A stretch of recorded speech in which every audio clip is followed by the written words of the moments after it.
Hi, favored ones. Welcome to Soul Talk. Our guest for today is J.A. Balaguer, or kilala ko siya as Lex. So, Teacher Lex has a decade of experience in the healing arts.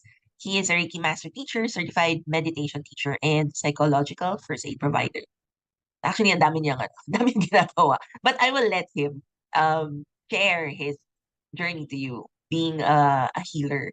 He is, actually, if we want to reach him, we could look for him at his website at the Wounded Healer PH. But let's all welcome Lex to our podcast.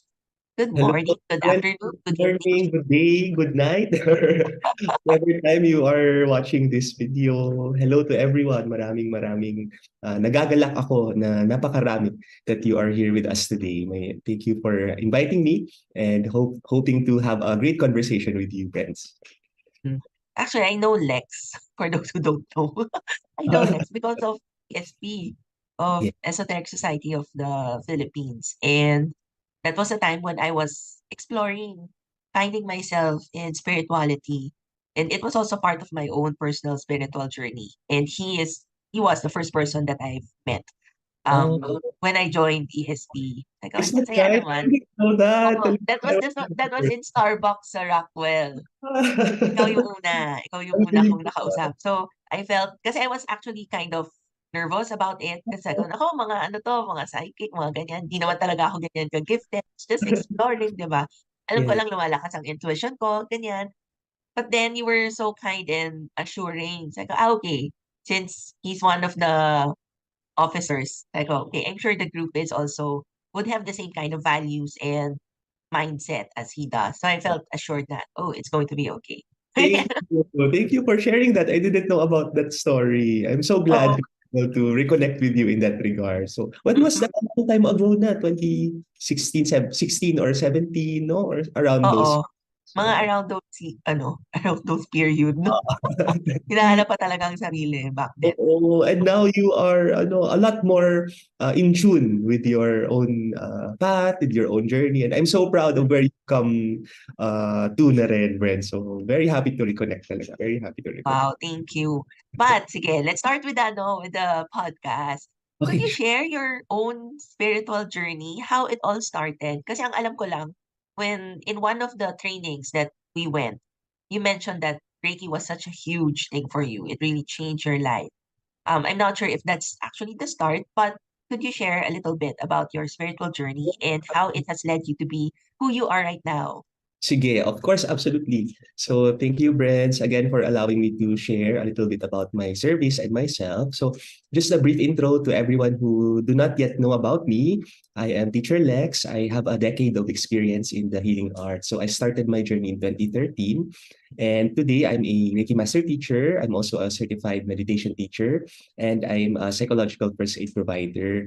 Some of the trainings that I've undergone include many various energy modalities. So that's angel light working, subtle energy medicine, and also some meditation traditions like Vipassana and Chan or Zen. I founded Wounded Healer PH. This is now my own service. And I previously worked, according to the Kwento of Bread, so I previously worked with Esoteric Society of the Philippines. Today, I'm also working closely with the Reiki Wellness Center and also as an elder at the Reiki Affiliate Council of the Philippines. I'm teaching Ascension Consciousness every Fridays at the Reiki Wellness Center. And I'm also a facilitator in the Yoga Shala Manila here in QC. Very recently, I underwent monastic life experience for 3 months in Pogwangshan Buddhist monasteries in the Philippines and Taiwan. So that's my latest naman na addition sa aking journey. So I'm celebrating my 10th year of my service this year, specifically this month of November.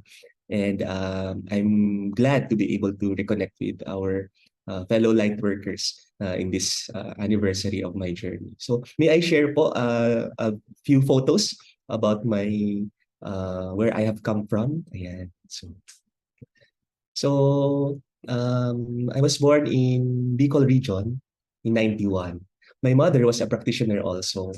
My mom was a folk medicine practitioner. So before we would go to the doctors, pag may sakit ako, or yung mga kapatid ko, ang una niyang ginagawa, nag-check siya ng mga herbs, mga plants, mga kung ano-anong tsaa, all these other plant medicine ang ginagawa niya. And then only then will she bring us to the doctors if hindi niya kami magaling, papagaling. And then she was also a practicing babaylan. She had a divination practice where she would use the bilao to answer specific questions, parang to divine certain questions. And then she was also a healer. She used naman a bottle to release all of the negative energies in one's body and oils. No? So I got some of my inspiration for healing work from my mother. Some of my aunties in the provinces are still practicing folk practitioners. On a mundane level, my day job is in the arts industry. So I work in the museums and the cultural work sector. And then in 2013, so I joined the Esoteric Society of the Philippines. It was really my encounter in the astral world or world's multiple dimensions outside of our own. So that's really the beginning of my journey where we learned psychism and we're trained to resolve paranormal issues. So in this photo you see here, what the group does is we would be invited by certain respondents, individuals, offices, communities, or families to resolve paranormal issues for free. So we have been trained for free and we resolve their issues for free in service and unconditional positive regard and peaceful coexistence with all beings, seen and unseen. So that's what we would do. And that's how I started my journey talaga in resolving paranormal issues and resolutions. Other than that, we would also do public events. So mayroong mga oracle fests, mayroong mga healing sessions for the public. And in ESP, I also learned angelology and magic. So dito nag-start yung some occult practices. And when we say occultism naman, it's not necessarily dark. It just means it's hidden. Okay? It's a hidden knowledge. And then after a few years, because I was there for a while, I started teaching the new members. So I had to share the trainings that we held, including psychism, shamanism trainings, etc., etc. That's when I met you. And Yes, then, I remember that. Alam mo kung makikita mo, nandyan ako sa isang picture. oo nga. Bahala na si favored ones mag-guess kung asan ka dyan. So yun po. So I did some of the training work na after a while. And then, so that was the first encounter with my service. That was 10 years ago. And I focused many years in my resolving esoteric issues. In 2015 po, sorry. In 2015, I was attuned by Sir Noel Reselia in Reiki 1. That was my introduction to healing modalities. When I was attuned to Reiki, I found a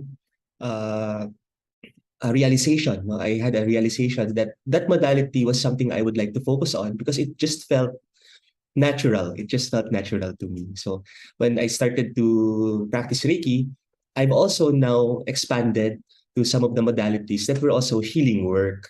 So I was attuned to angel essences and angel light work.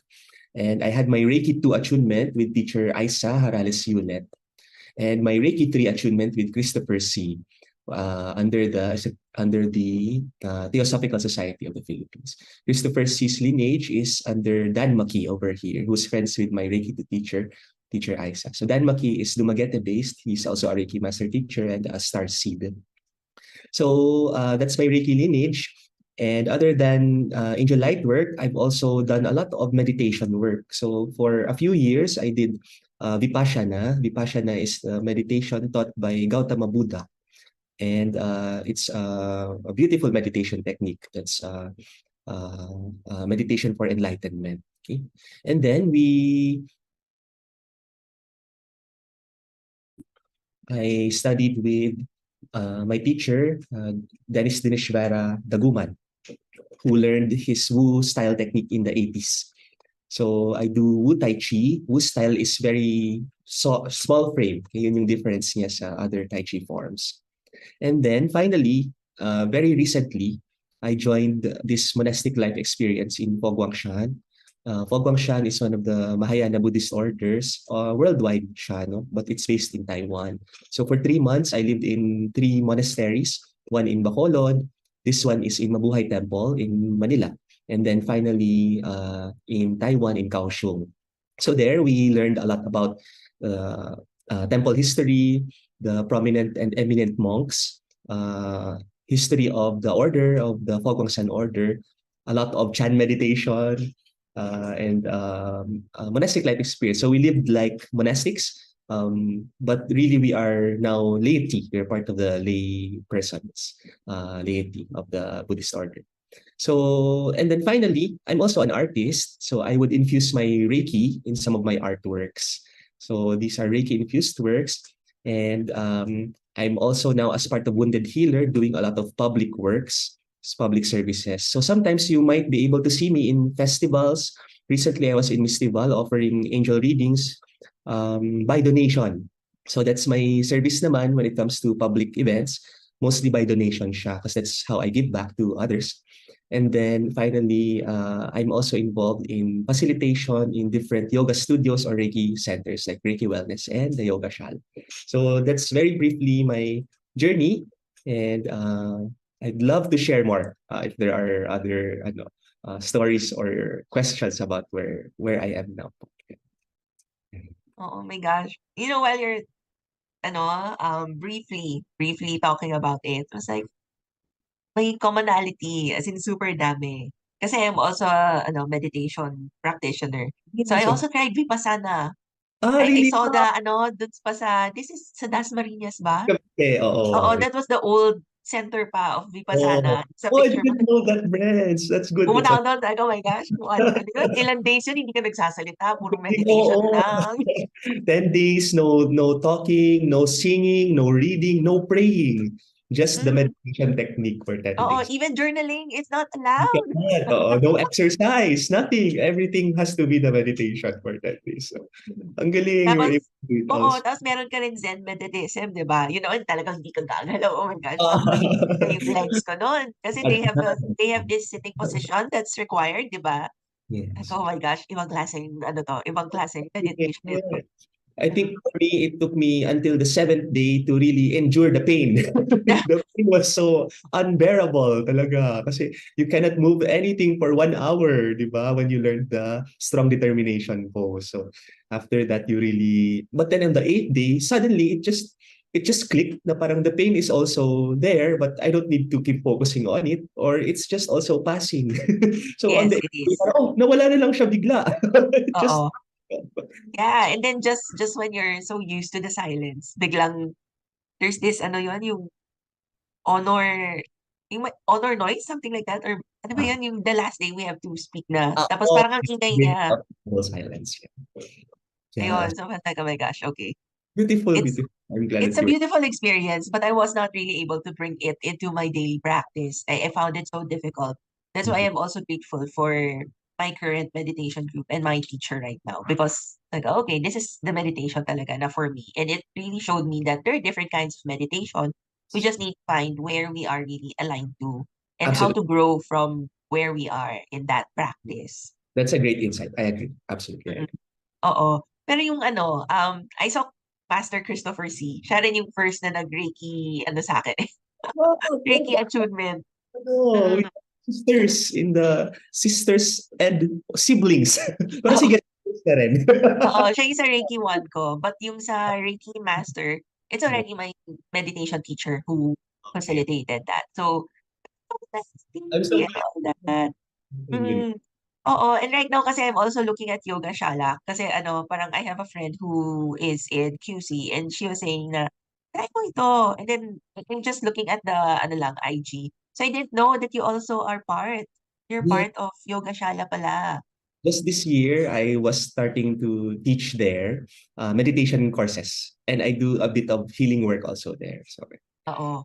But you know what I found most interesting? The reason why I reconnected with you was your post about the Mabuhay Temple, yung monk life mo as in the Mahayana Buddhism because Mabuhay is so near, di ba? Focongsan is so near Lasal where I work. oh, So, okay. after ng work ko, pupunta ako doon and then I'll just sit in front of the, sa malaking hall. Yes, yes, Ganun yes. lang. Just for a few minutes, just to sit there. And you have been doing it for 3 months, di ba? You went to the Bacolod Temple. You also went to Kaohsiung, which is also one of my dreams to visit Focongsan in Kaohsiung. Oh, How you was the have entire... was the entire experience kasi you have to leave, di ba? Hindi ka naman uuwi eh. Doon ka talaga magsistay eh. Ano yung mga lessons and learnings mo doon? Well, my God, ang dami. So for the 3 months, I had to postpone or pause some of my other responsibilities, no, including Wounded Healer PH and some of my freelance work and in my day job. No? So one of my colleagues there really told me when nagkausap kami, sabi niya, I handled your application process. And then sabi niya, when I checked your background, sabi niya, kaya niya ba to? Sabi ko, why naman? Why did you think that? Sabi niya, kasi parang ang dami mong iiwan. Ang dami mong iiwan. Sabi ko, actually, that's the whole goal. I want to be able to know if kaya ko siyang iwanan. so, so kaya ko ba siyang iwanan? For me, yes, I think by my own assessment na I was able to really immerse in the experience of living in a temple for 3 months. And how did it go? Parang the life in the temple was pretty simple kasi we would have vegetarian meals. We did all of the other normal things that many of us do. So we would also do a lot of maintenance work. We clean the temples, we would wash the dishes, we would clean the bathrooms, we would clean the doors, we would clean the meditation centers. Kami yung in charge talaga of maintenance of the temples. And other than that, we also did a lot of public programs and Dharma service work. So sometimes, di ba, when we think of a temple, people always just go to the Buddhist temple to hold their Dharma services. What Fogwangshan does is they would actually go out of the temple into the communities. So meron kaming mga days where we would go to orphanages, different NGOs, tas we would teach some values education and the 3 acts of goodness, do good deeds, speak good words, think good thoughts. All of these things are being shared by the temple in communities. So it wasn't really difficult to adjust to the temple life kasi parang maraming ginagawa every day. Marami siyang ginagawa talaga. And then our day would start as early as 6 in the morning for daily chanting. And then we would have 3 or 4 chanting sessions every day.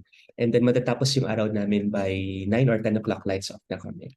So, marami akong insights, Brad. Hindi ko alam kung saan mag-start. Pero Oo. did I enjoy it? Absolutely, yes. I recommend it actually to anyone. And when you stay in a Buddhist temple, you can be from a different religion. Open naman sila sa ganoon. For example, if you're Christian or Catholic, there are no rules against that. It's just, of course, when you're there, syempre, the expectation is you have to be immersed in the teachings of the Buddhist order. So as long as you're open to that and then you can apply it in your own life, then everyone is welcome. So marami sa amin actually were Catholics, and then we learned more about Buddhism. And now many of us are laity, part of the laity. So yun, magandang experience. Yeah, it's yung nakita ko nga, sabi ko, wow, meron palang ganito. Despite the fact that I've been going there. Kasi hindi naman ako, I don't pass by the concierge, I don't really take a look at all the service. Because for me, I just want to sit in front of the huge white jade na Buddha. And although there are some services that I do attend to, whether it's online or face-to-face, I enjoy their New Year. Ayun, yung New Year celebration nila, that was beautiful. It was a really beautiful experience. So Oo. the Chinese Filipino community will definitely feel at home there because many of the Dharma services are in Mandarin. Many of the monastics are not just simply from China or Taiwan. Some of them are from Malaysia, some of them are from Canada, but they learn Mandarin because that's the language of the Fogwangsan order. So if you know a little bit of at least Pinyin, pwede ka sumabay no sa Dharma services Yes. listening to the Dharma service, though you might not understand the language, it has its own effects na rin. So it's good to just be around by the by the Oo. by this experience. Yeah. But it's something that I would want to see if I can actually do it. I just need to fix my schedule. Or kung meron pa bang ganyan na calling. Kasi I can easily enter monastic life. Parang wala namang problema. It's just that yung work, paano ba yung work? Kasi ang dami pang hinihingi sa akin at this point. But parang comfortable ako with that kind of life. Walang issue doon. Yeah, parang it's really amazing that you were able to do it. And really detach from the world and do just service work. And I noticed that your work is really a lot of healing services. And you also do a lot of pro bono or by donation. Okay, and your main source of income is still your work talaga sa arts, 'di ba? Could you share a little bit of your principle regarding that? Because I also know others who walk the path na, oh, sige, pure psychism, pero ito yung gagawin kong my main um bread and butter. But it's not. You still have your career and then ito, service work. Yes, all right, sure. So, well, first and foremost, siguro to give context, not to compare with the Mm-mm. other practitioners who, Oo, iba-iba naman kasi yung path eh. yeah, di ba? Many of them have spiritual businesses, and these spiritual businesses are of course service-based. Siguro for me, number one kasi nasanay ako sa my first introduction to the esoteric world and to esoteric service is nakuha ko yung training ko for free. So in esoteric, Mm, my training was given to me for free. Psychism was taught to me for free. Magic was taught to me for free. My introduction to angelology was taught to me for free. So parang it's my way of giving back to the community by providing esoteric service for free then. So some of my psychic cases, I would not only ask for donations, nothing, no monetary exchanges, but if they want to donate by money, para hindi rin mag-stop yung flow ng energy exchange, I would instead tell them that you can donate the money by thinking of us when you donate it. So para bumalik lang siya, though we do not literally receive the form. Pero the principles, I guess, behind that is that's one, no? Doon ako nagsimula. So I'm honoring how I received the training. Therefore, when I give it to others, it has to be also the same way. Of course, I've had some trainings naman that I didn't receive for free. So yes. Ang dami mong certification ah. nag-invest din naman ako. So there are some modalities actually that require energy exchange. Mm. Required siya by way na tinuro sa iyo yon, talagang ang requirement is when you send it to others, share it to others, meron kang minimum na energy exchange. For example, angel essences may minimum exchange talaga siya by the attunement process pa lang. And if you don't do the angel essences with that specific exchange minimum, magbe-break yung ano niya, yung modality niya. So it's really, I guess, by depende sa context when I offer my modalities. When I teach classes, it will have energy exchange due to the fact that you exerted effort in creating your modules, your courses, and you are sharing your own experiences. You created a manual, a handout for people. You're sharing your own techniques to them. But when it comes to the treatment work and in the service work that's esoteric, I do that for by donation. So, siguro to answer the question finally, where is this coming from? Alam mo, nasanay din kasi ako sa Vipassana. In Vipassana, you take the course for 10 days, you eat the meals prepared for you by others, and none of these are paid. No, Yes. it's by donation. Everything that you received before you was given to you by someone else who joined the course previously. So Mm-mm. parang lagi siyang pay it forward, pay it forward, pay it forward. And parang for me, okay, this is a system that has worked. And people always argue, kung walang energy exchange, magkakakarma ka. To some degree, it's true. But there is this reality in Buddhist temples, in my previous organizations.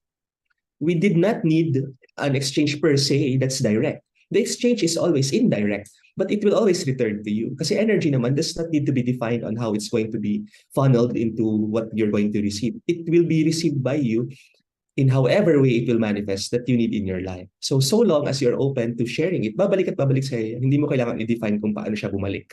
That's just the nature of energy. So for me, when I saw that, okay, nag-work naman siya.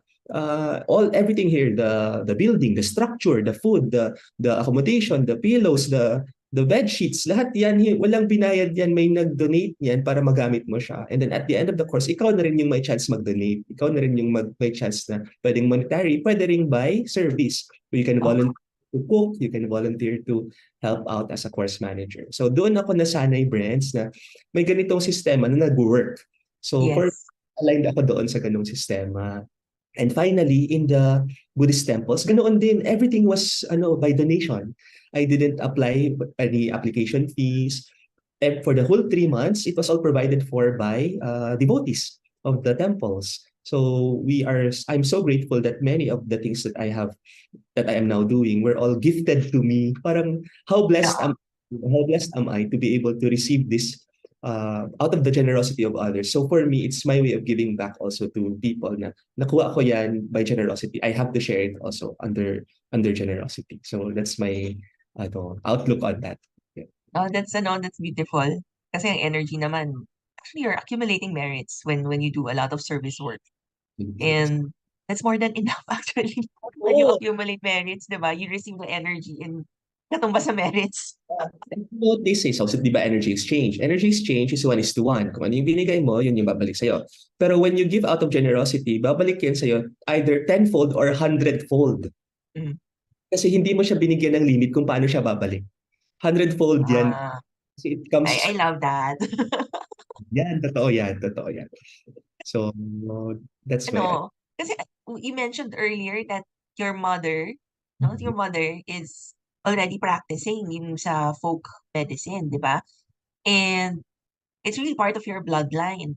When you Mhm. were young, were you already intuitive na ba? Were you aware of how to actually have these? Kasi powers pa rin yan eh, di ba? When we talk about healing, Oo. it's still a gift, a power. Yeah. Were you conscious about it, that you will really be honing it, that it would evolve into what it is right now? Mm.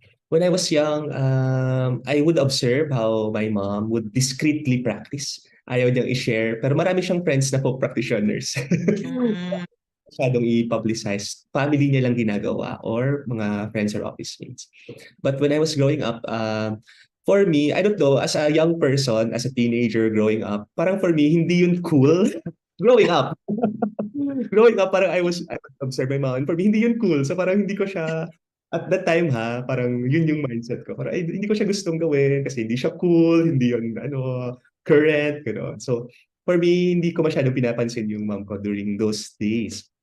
Pero, when my mom passed in 2010, I wanted to reconnect with that my lineage, especially my mom's line. So I connected with my aunties who are still practitioners. During the time of my mom's week, I got super sick. And one of my aunties did a lot of folk medicine on me. So may mga nilapat silang mga leaves from this plant. I forgot what it is.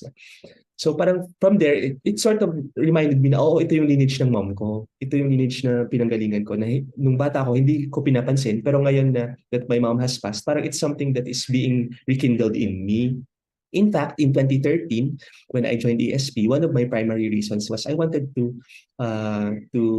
have a stronger connection with my mom when I joined ESP. So when I learned psychism, I wanted to connect with my lineage in that manner, connect with my mom, connect with the gifts that my mom would have passed on to me, etc., etc. Did I learn the folk medicine practice? No. I took on a different path from it. But do I respect that practice? Absolutely, yes. And siguro for me, the healing practice is something I share with my mom, though in a different modality. So, yes. Oo. Perhaps you could share where Wounded Healer started, how it began. okay. So in my 10 years of practice, I've always joined organizations or parang hirap ako mag-independent work during those Mm, years. And after taking Reiki 2, parang I said to myself, I want to focus na on my own modality and my own journey. That's why I started doing a lot of meditation, with Tai Chi, etc., etc., and started to really focus on what I want naman to invest in. mm-mm. Um, and in those years, I reconnected mostly with the Reiki Wellness community. So in the Reiki Wellness community, mayroong mga uh, professionalizing the Reiki practice courses. One of the courses was Successful Spiritual Business course. In the Successful Spiritual Business course, you learn how to market your service, and you learn also to demystify the angle that your service is not a business. You learn to redefine what a business is. Kasi our knowledge of a business is, it's always, energy exchange, all of this consumerism, commercialism. But what's great about this course is parang binabaliktad siya and inire-reclaim yung aspect ng taking your own autonomy over your own service. So it's a spiritual modality.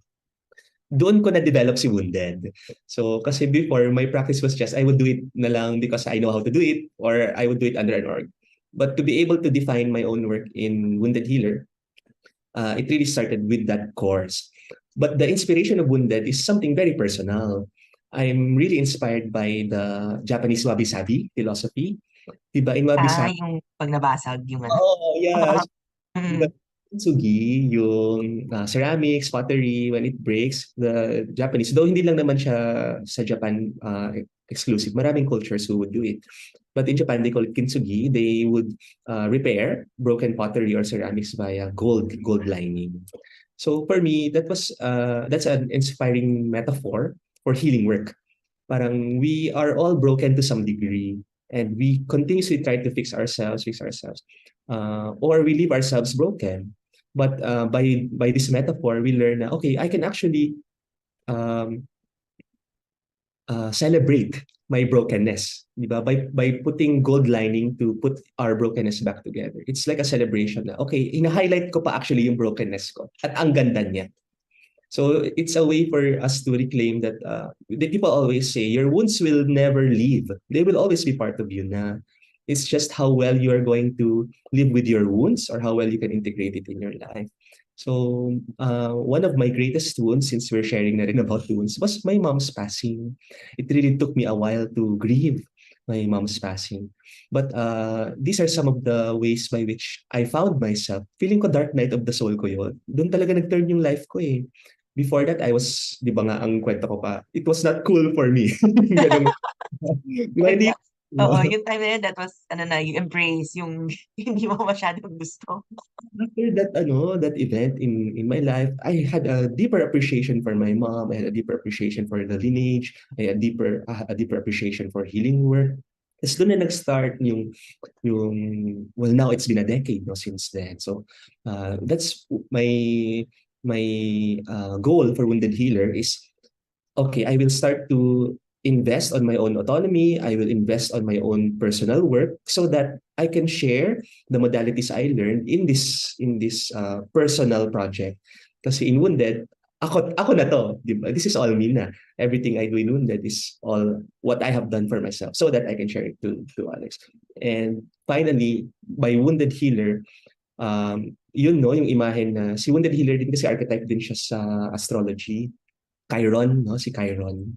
So in the natal chart, kung nasaan yung Chiron mo, it's also, wherever the house is, it's also your deepest wound, but your wound that holds the key to your ascension. Ganun. Wow. Yes, ganun siya kalakas si Chiron. So wounded healer din yung archetype niya. So that's the goal of Wounded. For me, that's how it started, and that's how I continue to share the service. Because we're all wounded, but let's not forget that your wounds are part of your completion, part of your completion. Oh, that's beautiful. You were able to turn around kung ano yung traumatic and pain. Pain Oo, and suffering. You were able to transcend oo. pain and suffering into something that you could actually use to ascend. That's, Thank you.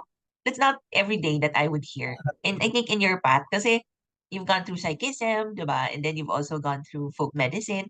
Yung practice mo, yung personal practice mo, papunta kang enlightenment if I look at it. Thank you for sharing that, because when people ask me what my practice is, of course the modality is healing, but I think more than anything, I'm practicing to I'm practicing self-development. It's really how I can be a better person. What can I do? What modalities can I learn? What philosophies or theories can I integrate with my own life so that I become a better person at the end of the day? Parang people call it ascension, people call it transcendence, but really it's just how can I be better for others? How can I be better for myself? So maraming ways to do it. And this is mine, and this is mine. So Oh, it's a beautiful journey. It made me realize that we all go through different spiritual journeys, but at the end of it, we get to go home to ourselves. yes, Diba? oh, Go home to ourselves and see God pa rin in our life. that's No? beautiful. Parang iba. That's why I'm not also that worried with other people who have different journeys. Kasi kahit na anong path i-take mo, papunta pa rin naman lahat dun eh. Diba? you're able to share that, friends. Kasi in this community now, parang many of the practitioners, though not all, but there are many who have a cliquish mindset.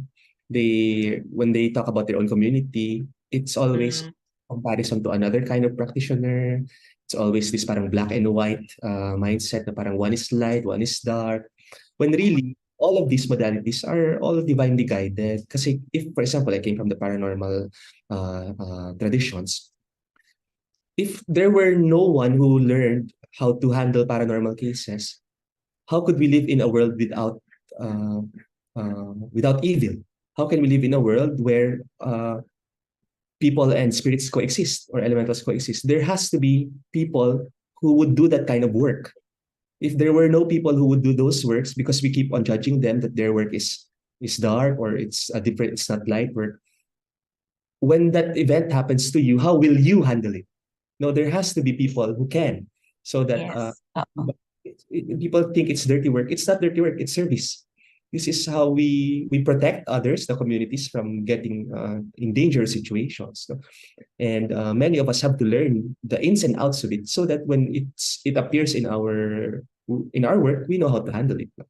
So Mm, I hope that many of us, our listeners today, do not have that mindset na parang there are dark modalities, there are light modalities. The truth is, all modalities are neutral. What's dark or light is your intention on how to use that modality. mm, Always based on the person using that technique, using that module, that modality. oo. I agree to that. Everything is neutral naman. Um, I think I mentioned earlier, di ba? Parang it's really just finding your own spiritual practice and know kung ano yung mga practices that would align. Pero yung mga opposing, it doesn't really mean na bad agad sila. So, in psychism work and in energy work, we learn about radiatory fields. Yung radiatory field mo, depende sa practice mo. If you practice Reiki and healing work, yung radiation mo, iba yung enerhiya. When you practice magic, some occult work, iba rin yung enerhiya mo. People always judge what they do not know. And that's similar also to energy. When you are faced with someone who exhibits a different radiatory field than yours, your automatic response is negate. But really, that's just your mind. Your mind is just not familiar with that kind of radiatory field. Kaya mo siya dinedicate, kaya nag-judge yung mind mo na bad yun. When really, it's just a different radiatory field from yours. So if you Mm-mm. start to connect to that person, knowing why that person exhibits that radiatory field, ano yung mga konteksto niya, mga pinagagawa niya, at kung saan siya nagkukuha ng inspirasyon sa mga modalities na yun, you start to understand na actually vibration niya lang yon, hindi yon morality niya, hindi yon uh, uh, action intention niya. It's really just ito yung radiation niya kasi ito yung ginagawa niya. Iba kasi yung practice niya. So I hope that demystifies the notion that there are ano bad and good. People always say dark yan, light yan.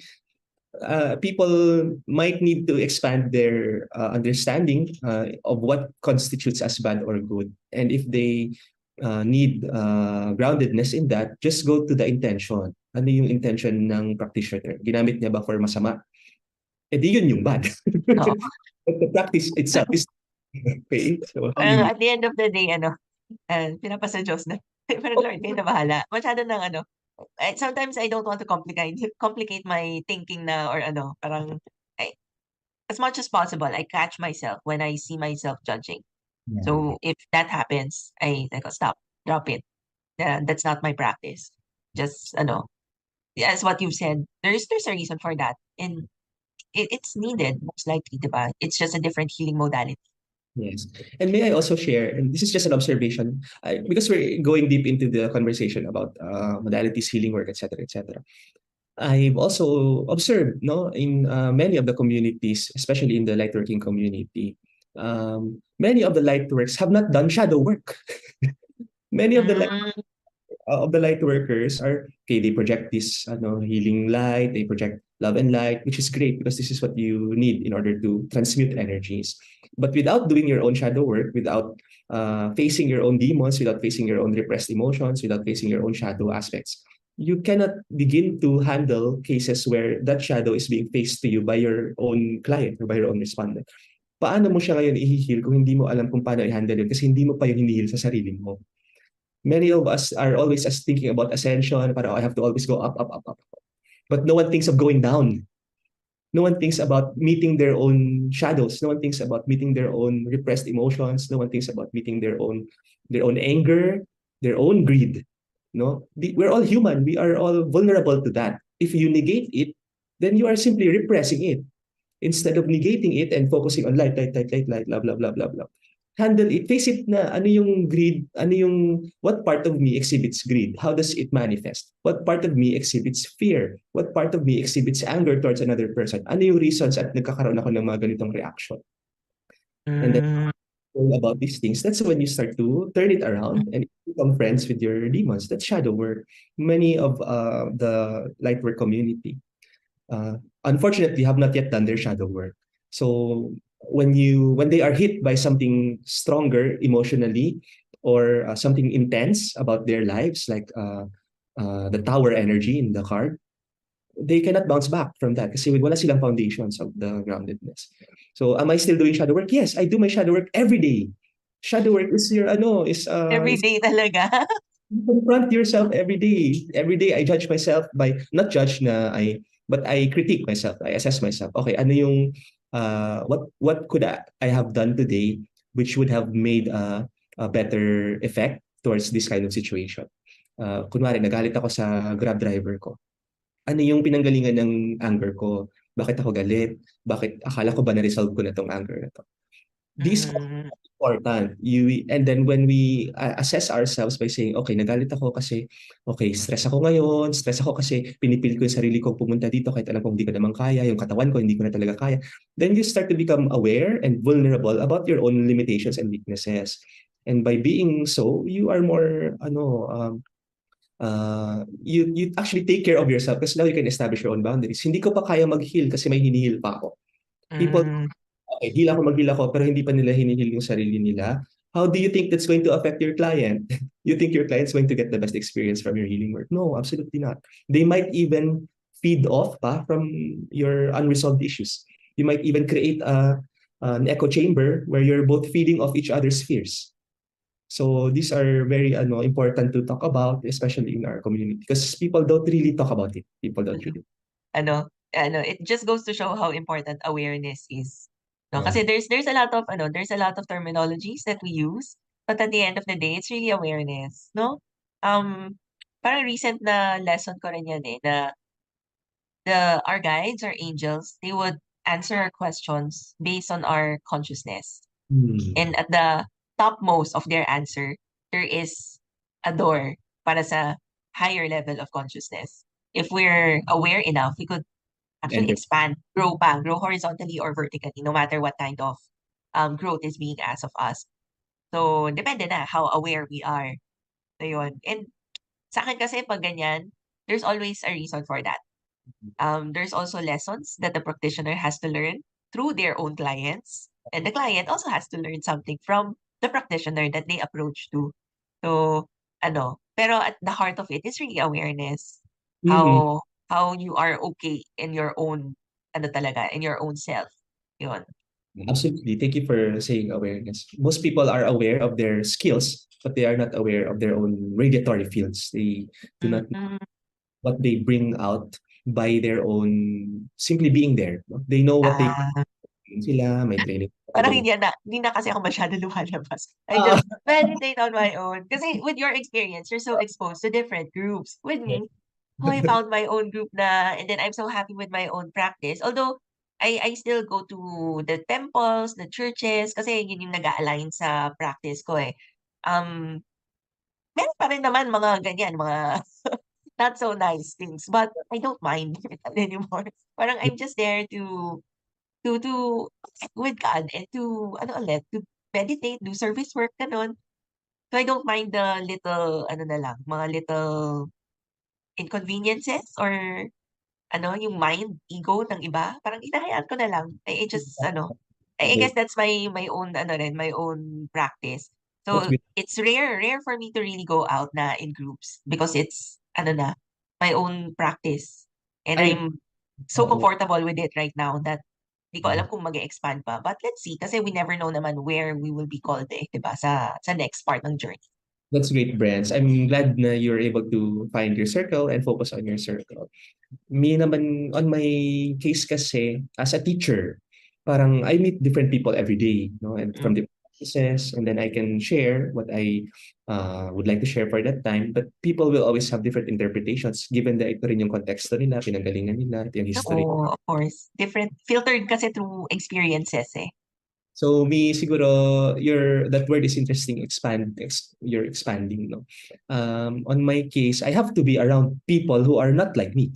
I have to be around people who are different from me. I have to be around people who will exhibit certain principles who are not aligned to mine. I have to be around people whom I have to share what I need to share because it will benefit either one of us, but it doesn't necessarily entail that we will always be aligned. So, but that's just how I have been in my service.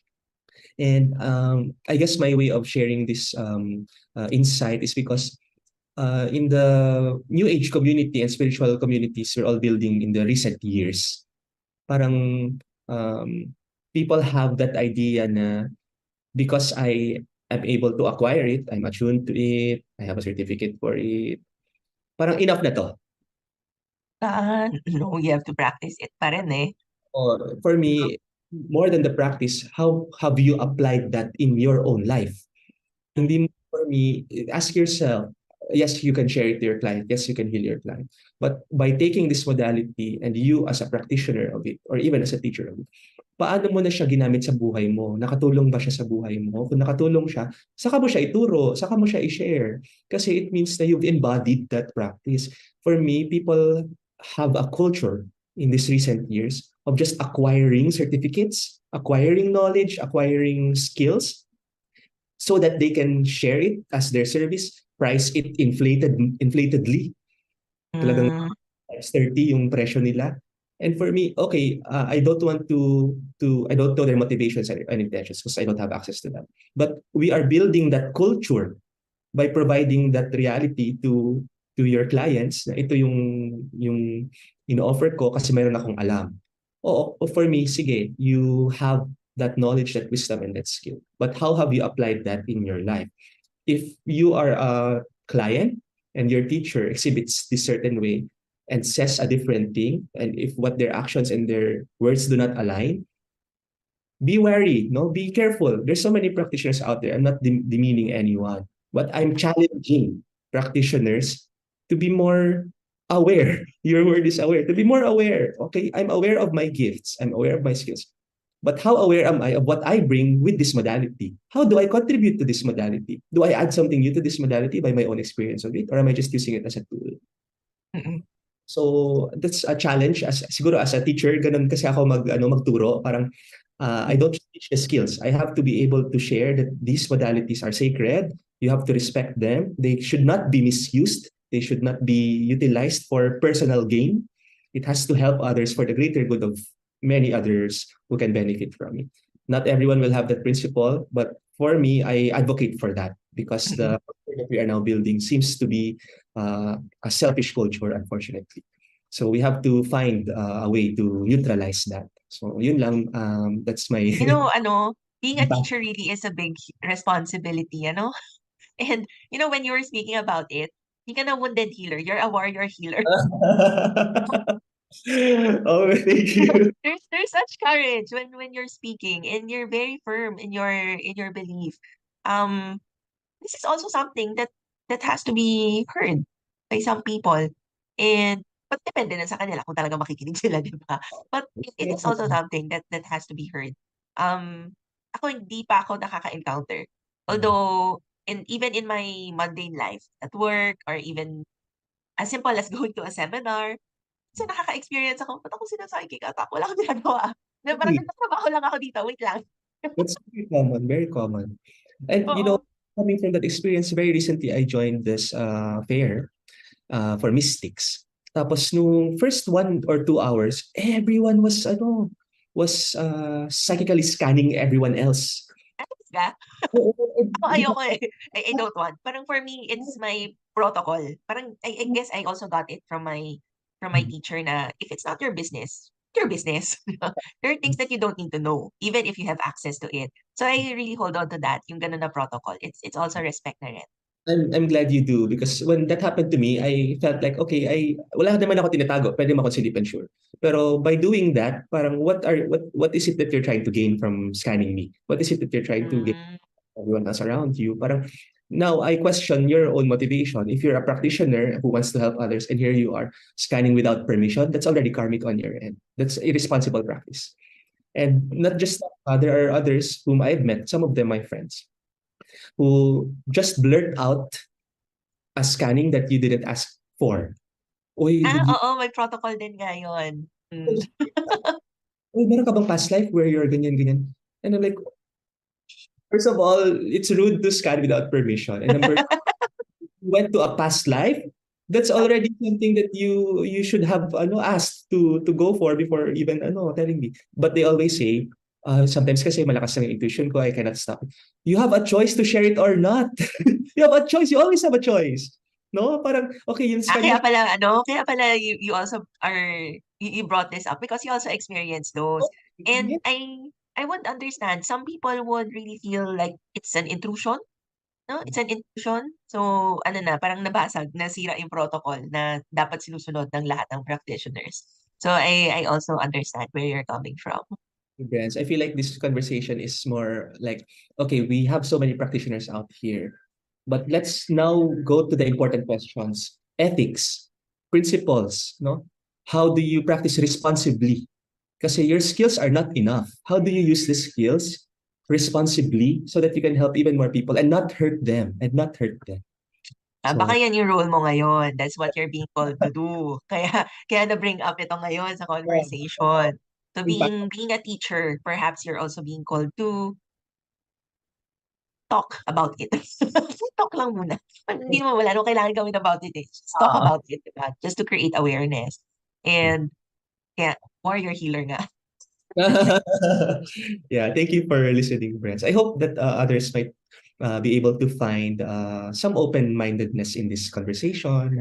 Mhm. Uh, it might sound like I'm ranting. To some degree, I am. I'm honest naman with my emotions. Again, I'm vulnerable with who I am. I don't try to hide or project something else other than who I am. So Mhm. maybe it does sound like it's ranting to some degree, but I feel like I want to talk about it because we are all contributing to this energy of this community.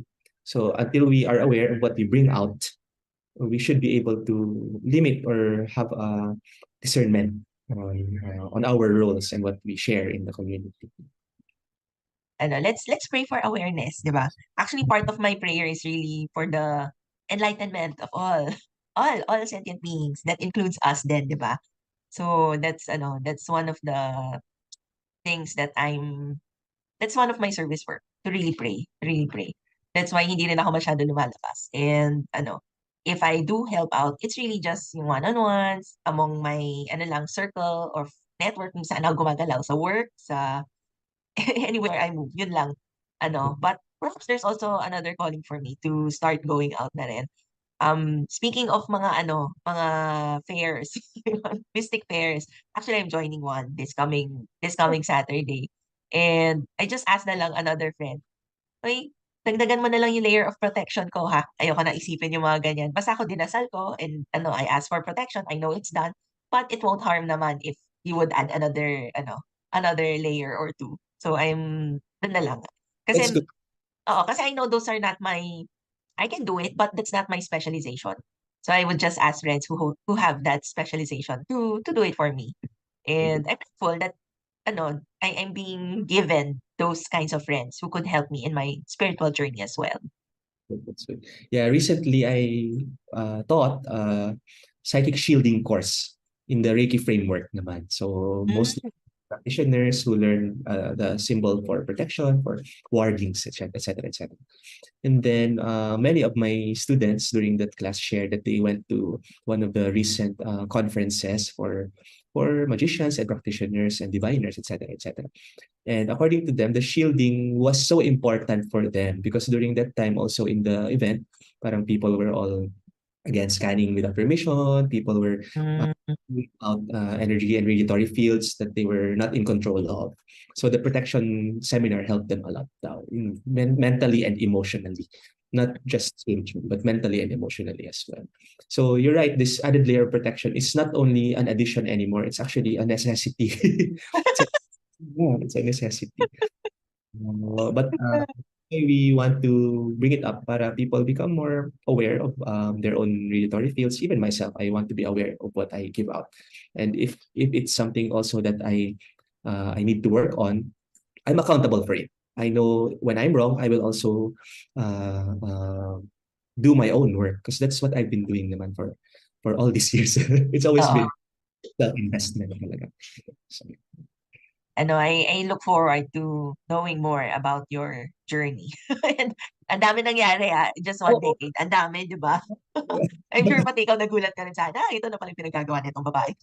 so I see it because when I see your posts, when I see your videos, it's very unapologetic. Like you just know your purpose and you are doing it without any fear, without any doubts. Parang you are always just pushing for it and not thinking twice about it. That's what I really like about whenever I see your posts online. Oh, thank you. Actually, I don't think I manage it well. But sabi ko, sige na, basta may nagagawa. Okay na yan. I don't want to overthink about it anymore. But thank you. Thank you so much for sharing your insight on my work. Sometimes I feel nga na parang may hinihingi pa ba na mas malaki or sakto na ito. Kasi it really depends on my own capacity rin naman and capabilities, di ba? So there are instances when I am aware that there's something more that's being asked of me. And there are also times when, sige, this is enough. Ganun. So awareness really goes into it. And Yeah. discernment, ayun, discernment. Those are the two. Actually, I'm thankful for you sharing your experiences as well because it's something new for me as well. Despite the fact that several years ago, there was a point in time when I was also joining mga different groups, being exposed to mga ganyan. But I found kasi my own path. But right now, it seems like I'm also being asked to go back again to that to help rent others.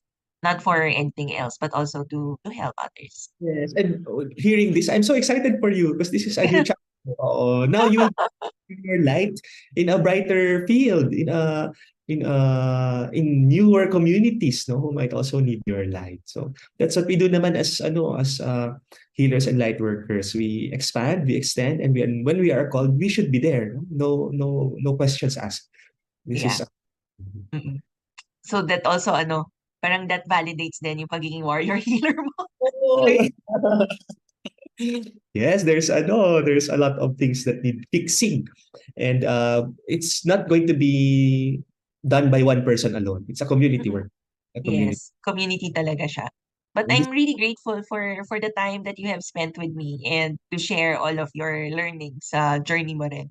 Kaya ako, I love learning from the experiences of other people. And this is a wonderful conversation that we've had. It may be controversial for some, but if it's really what's inside our hearts, there's really nothing to fear, di ba? If yes, you're speaking your own truth naman. yes, and I want to be able to connect with others who uh, share some of the conversations that we have had today, our discussions, and those who also have questions. Please. I'm very much open to talking about it more. So this is not a one-sided conversation.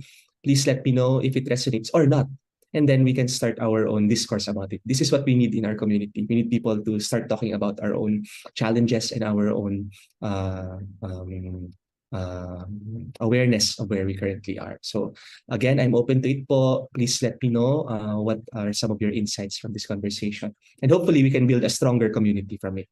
So maraming salamat. Thank you. Yes. I will be sharing your website so that if some are really interested in having this discourse or just sharing, they could easily reach you as well. But then again, thank you so much for your time. And I love this path towards enlightenment that you are journeying on. We all have different paths towards enlightenment, and I hope that everyone would answer the call to which path they're really called, diba? God bless everyone. For the favored ones, if whether you're listening live or on the replay, I hope this conversation has enriched your life. And for any clarifications or kahit anong questions, just feel free to send me or Lex a message. God bless everyone and take care. Thank you again, Teacher Lex. Blessings to everyone. Maraming salamat po. Have a great God day. bless. God bless.